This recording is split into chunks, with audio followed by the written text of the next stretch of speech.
మోసానికి ముసుగు అమరవీరుల స్తూపం. సీఎం రేవంత్ రెడ్డి సంచలన వ్యాఖ్యలు. గతంలోనూ అమరవీరులపై అవాకులు చవాకులు. సీఎం మాటలపై మండిపడుతున్నటువంటి ఉద్యమకారులు. గతంలో యాదిరెడ్డి మరణంపై అనుచిత వ్యాఖ్యలు. అమరవీరుల స్తూపాన్ని నీళ్లతో శుద్ధి చేసిన కాంగ్రెస్. చరిత్ర తెలియకుండా కాంగ్రెస్ నేతలు స్తూపం దగ్గరకు వెళ్లారంటున్నటువంటి ఇక ఉద్యమకారులు. ప్రజలారా ఒక్కసారి మీరు చూసుకున్నట్టయితే మరి ఈడ ఉద్యమకారులని తక్కువ చేసి చూసేటటువంటి ప్రయత్నం ఇగో ఈడ జరుగుతూ ఉన్నది. మరి నిన్నటి రోజున వాళ్ళంతా కూడా విమర్శలకు ప్రతి విమర్శలు చేసుకున్నారు, సవాళ్లు చేసుకున్నారు. మేము రాజీనామా చేస్తామని చెప్పి అటు పాలక పక్షం వాళ్ళు ఇటు విపక్షం వాళ్ళు మాట్లాడుకున్నారు.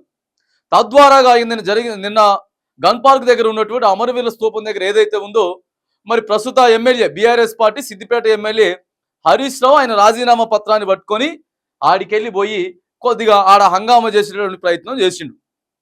రాజీనామా పత్రం చూపించడం, ఆడికెళ్ళి మీడియాతో మాట్లాడుకుంటా మరి రేవంత్ రెడ్డి ఖచ్చితంగా ఏకకాలంలోనే 2 లక్షల రుణమాఫీతో పాటు మరి ఏదైతే గ్యారంటీలు ఇస్తామని చెప్పిరో ఆ గ్యారంటీలన్నీ కూడా అమలు చేయకపోతే నా రాజీనామా పత్రాన్ని నేను ఆగస్టు 15వ తారీఖు నా పదవికి రాజీనామా చేస్తా, మళ్ళీ పోటీ చేయను. 5 సంవత్సరాల దాకా నేను పదవిలో లేకపోయినా నాకు ఎటువంటి ఇబ్బంది లేదు, కానీ ప్రజలకి మాత్రానికి గ్యారంటీలతో పాటు మరి రైతు రుణమాఫీ కూడా కావాలని చెప్పి ఆడ చెప్పిండు. చెప్తే మరి వీళ్ళు ఏం చేసిండ్రు, ఆడ అమరవీరుల స్తూపం దగ్గరికి వెళ్ళి వాళ్ళు పోయి వచ్చిన వెంటనే ఇగో వీళ్ళు పోయి అమరవీరుల స్తూపాన్ని కడగడం, చెప్పులేసుకొని పోవడం. ఇగో ఇదంతా కూడా చూడండి. గతంలో కూడా యాదిరెడ్డి మరణంపై కూడా అనుచిత వ్యాఖ్యలు చేసిర్రు ఉద్యమకారులు లేనిదే మీకు యాడికెళ్ళి వచ్చినాయి, ఉద్యమకారులు ఏంది మీకు పదవులు యాడ్ నుంచి వచ్చినాయి, తెలంగాణ మంత్రి అనేది యాడ్ నుంచి వచ్చింది, తెలంగాణ ముఖ్యమంత్రి అనేది యాడ్ నుంచి వచ్చింది, ఇగో తెలంగాణ ఎమ్మెల్యేలు అనేది యాడ్ నుంచి వచ్చింది. గతంలో 10 సంవత్సరాలు వాళ్ళు అనుభవించిర్రు, ఇప్పుడు మీరు అనుభవిస్తూ ఉన్నారు. కేవలం దాదాపుగా తెలంగాణ బిడ్డలంతా కూడా 1200కి పైగా ఆత్మ బలిదానాలు చేసుకుంటే అప్పుడు తెలంగాణ రాష్ట్రం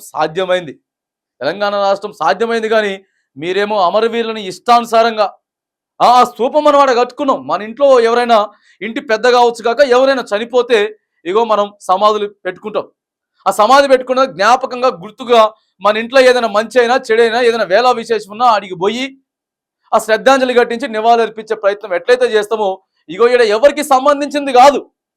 అమరవీరుల స్తూపం అనేది ఒక పార్టీకి సంబంధించిందో ఒక వర్గానికి సంబంధించింది కాదు. కానీ మరి వీళ్ళంతా చెప్పులు వేసుకొని పోవడం, ఇక్కడ అమరవీరుల స్తూపం దగ్గర చెప్పులతో బల్మూరు వెంకట్ ఇతర నేతలంతా కూడా పోయిర్రు. మరి ఆడికి ఇతర నాయకులంతా కూడా పోయి ఆడ ఇష్టానుసారంగా ఉద్యమకారులని మరి చిన్న చూపు చూసేటటువంటి ప్రయత్నం, ఇష్టానుసారంగా వ్యవహరించేటటువంటి ప్రయత్నం, రాజకీయాలకి ఆడ అమరవీరుల స్తూపం సాక్షిగా రాజకీయాలకు తెరలేపుతా ఉన్నారు. మరి తెలంగాణ రాష్ట్రం సాధించినటువంటి బిడ్డలుగా ఇవాళ మీరు అనుభవించే పదవులన్నీ వాళ్ళు పెట్టినాయి కాదా, వాళ్ళు పెట్టిన భిక్షనే కదా, మరి ఎందుకు ఇష్టానుసారంగా వ్యవహరిస్తూ ఉన్నారు? తెలంగాణ రాష్ట్రం త్యాగాల ఫలితం, వందలాది మంది త్యాగాల ఫలితమే ఈ రాష్ట్రం. ప్రత్యేక రాష్ట్రాన్ని కాంక్షిస్తూ అనేక మంది తమ ప్రాణాలను తృణప్రాయంగా వదిలేశారు. కుటుంబాలను సైతం లెక్క చేయకుండా రాష్ట్రం కోసం తనువు చాలించారు.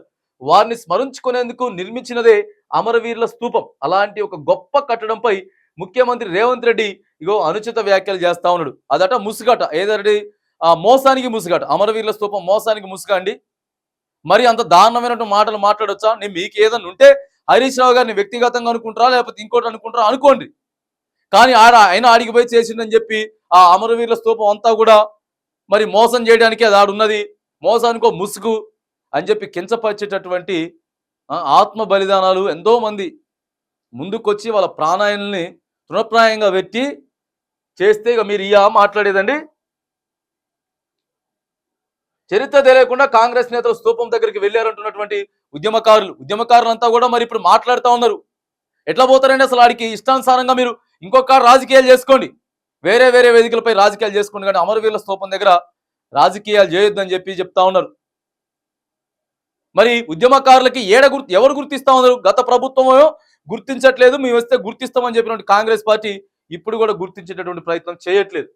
ఉద్యమ అమరులను ముఖ్యమంత్రి రేవంత్ రెడ్డి మరోసారి అవమానించారు.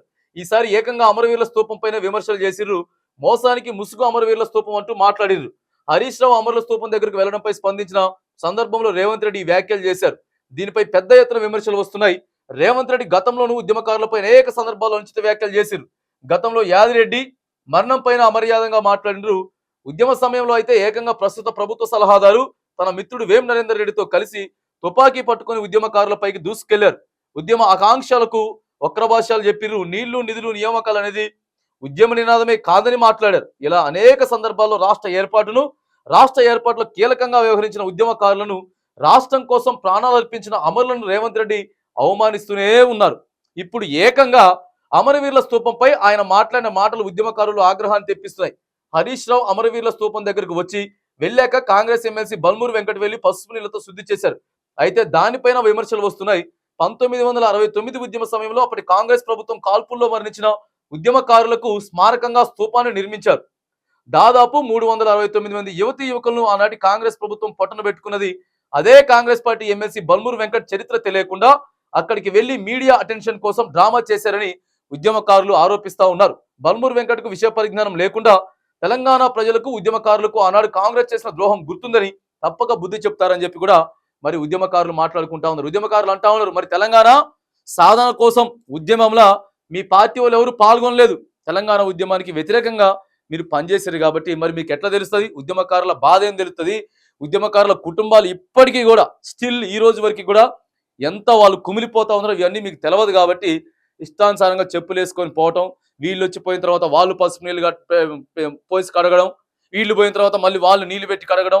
ఇగో ఇదంతా దయచేసి తెలంగాణ కోసం ఎవరైతే ఆత్మ బలిదానాలు చేసినారో వాళ్ళ మీద మీరు రాజకీయాలు బంద్ చేయాలని చెప్పి కూడా ఉద్యమకారులంతా కూడా కోరుతా ఉన్నారు. ఏ పార్టీ అయినా అవ్వచ్చుగాక, తెలంగాణ రాష్ట్రం ఇవాళ ఏర్పడింది అని అంటేనే తెలంగాణ బిడ్డలు ఎంతో మంది ఇగో చనిపోయి వాళ్ళ ఆత్మ బలిదానాలు చేసుకొని వాళ్ళ త్యాగాలు చేసుకుంటేనే ఇలా తెలంగాణ సాధ్యమైంది చెప్తే ఏ ఒక్కరి వలనో ఏ ఇద్దరి వలనో సాధ్యం కాలేదు. కాబట్టి అది మీరంతా గుర్తుపెట్టుకోవాలి. అదంతా గుర్తుపెట్టుకోవాలి. కానీ ఇక ఆ స్తూపం సాక్షిగానే, అమరవీరుల స్తూపం సాక్షిగానే మీరు రాజకీయాలు చేయటం కూడా బంద్ చేయాలి. లేకపోతే ప్రధాన పార్టీలు కావచ్చు గాక, రాజకీయ నాయకులు కావచ్చు గాక, ఉద్యమకారుల దగ్గర నుంచే లేకపోతే తెలంగాణ రాష్ట్ర ప్రజల దగ్గర నుంచే పెద్ద ఎత్తున వ్యతిరేకతలు వచ్చినాయనంటే ఇక ప్రభుత్వాలు కానీ ఎవరైనా కానీ అతలాకుతలం అయిపోయేటటువంటి పరిస్థితులు ఉండదు. కాబట్టి దయచేసి ఇంకోసారిగా మీరు ఇష్టానుసారంగా ఉద్యమకారులని అణచివేసేటట్టు కానీ, లేకపోతే ఉద్యమకారులను కించపరిచేటట్టుగా వ్యాఖ్యలు కానీ, లేకపోతే అట్లాంటి చర్యలు కూడా ఏమి చేయొద్దని ఈ వేదికగా మనం ప్రతి పార్టీని కూడా డిమాండ్ చేస్తా ఉన్నాం.